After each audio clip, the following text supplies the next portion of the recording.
Hi friends, welcome to டிஜேஒய் and lifestyle. Evening ஸ்நாக்ஸுக்கு ஏதாவது டிஃப்ரெண்ட்டாக செய்யலாம்னு சொல்லிட்டு ஒரு சின்ன ட்ரையல் பார்த்தேன். அரை கப் அரிசி மாவு, அரை கப் கோதுமை மாவு, ஒரே ஒரு சிட்டிகை சோடாவை ஆட் பண்ணிட்டேன்.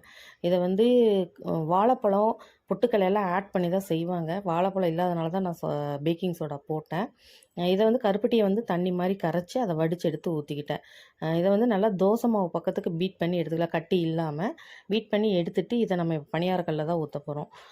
ஈவினிங் டெய்லியும் ஏதாவது ஃப்ரூட்ஸோ இல்லைனா வேக வச்ச முட்டை இல்லைனா வேக வச்ச கடலை இந்த மாதிரி தான் கொடுப்பேன். சுண்டல் இந்த மாதிரி ரெகுலராக அவங்க அதை சாப்பிட்டுக்குவாங்க. பட் நான் தான் சரி ஏதாவது டிஃப்ரெண்ட்டாக கொடுப்போமேன்னு ஆசைப்பட்டு கடையில் ஏதாவது வாங்கிட்டு வந்து வச்சாவும் சாப்பிட மாட்டாங்க. சிப்ஸ் இந்த மாதிரி ஐட்டங்கள் சுத்தமாகவே இறங்காது. ஸ்வீட்டு வாங்கி கொடுத்தா சின்ன ஒருத்தி தான் சாப்பிடுவா. நானும் சாப்பிட மாட்டேன், பெரிய பாப்பாவும் சாப்பிட மாட்டா. சரி, இது ஸ்வீட் கம்மியாகவும் கொஞ்சம் ஹெல்த்தியாகவும் இருக்குன்னு சொல்லிட்டு வீட்லேயே ட்ரை பண்ணலாமேன்னு ட்ரை பண்ணேன். எங்கள் அம்மாலாம் பார்த்தீங்கன்னா இதே மாதிரி கோதுமை மாவில் கஜாயம்னு சொல்லி செஞ்சு தருவாங்க. பட் அதில் வாழைப்பழம், பொட்டுக்கல்லை எல்லாம் போட்டு நல்லா அடித்து சூப்பராக இருக்கும் டேஸ்ட்டு. இப்போ இருக்கிற குழந்தைங்களுக்கு கிடைக்கிற மாதிரி அப்போல்லாம் எங்களுக்கு ரெகுலராக ஸ்நாக்ஸ் எல்லாம் கிடைக்காதுங்க. ஸ்கூலுக்கு போயிட்டு வந்தால் ஈவினிங்கும் சாப்பாடே தான் இருக்கும். ஃபஸ்ட்டாக சாப்பிட்டுக்கலாம், இல்லைன்னா விட்டுறலாம். அதுவும் ஏன்னு கேட்க மாட்டாங்க. மேக்ஸிமம் நான்லாம் 2 கிலோமீட்டர் நடந்தே ஸ்கூலுக்கு போயிட்டு வரனால ஈவினிங் வந்தோடனே சாப்பிடுவேன். நான் மட்டும்தான் அந்த மாதிரி போனேன். எங்கள் வீட்டில் மற்ற 3 பேருமே வீட்டுக்கு பக்கத்தில் இருக்க ஸ்கூலுக்கு தான் போனாங்க. அவங்கெல்லாம் ரொம்ப செல்லமாக தான் வளர்ந்தாங்க.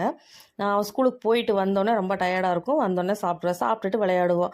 ஹோம் ஒர்க்கு ஐயோ இப்போ இருக்க குழந்தைங்க படுறது பாடு, அதனால் பெரிய அம்மா அப்பா படுற பாடு அதை விட பெரும்பாடாக இருக்குது. கம்பல்சரி ஈவினிங் ஸ்கூல்லேருந்து வரும்போது ஸ்நாக்ஸ் வேணும். சரி, சாப்பாடு இருக்குது, இல்லை டிஃபன் தோசை ஊற்றுறேன்னா அந்த மாதிரிலாம் சாப்பிட மாட்டாங்க.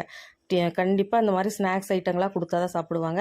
எங்கள் பாப்பாங்க அதுலேயும் இந்த பேக்கரி ஐட்டங்கள் தொடவே தொடாதுங்க. அதனால் நான் கம்பல்சரி ஏதோ ஒரு சுண்டலோ முட்டையோ இல்லை ஃப்ரூட்ஸு இந்த மாதிரி தான் செஞ்சு கொடுத்துட்ருக்கேன். இன்றைக்கி சரி இது ட்ரை பண்ணலாம், எப்படி இருக்குன்னு பார்க்கலாம் தான் ட்ரை பண்ணேன். ஸ்வீட்டாக இருந்துச்சு. பட் அந்த ஒரு நல்லா பொதுன்னு வரல. ரீசன் என்னன்னு தெரியலை. ஒரு வேளை நான் ஒரே ஒரு பிஞ்சு தான் பேக்கிங் சோடா போட்டு அதனாலையானும் தெரியலை. பட் ஸ்வீட்டாக இருந்துச்சு, நல்லா இருந்துச்சு.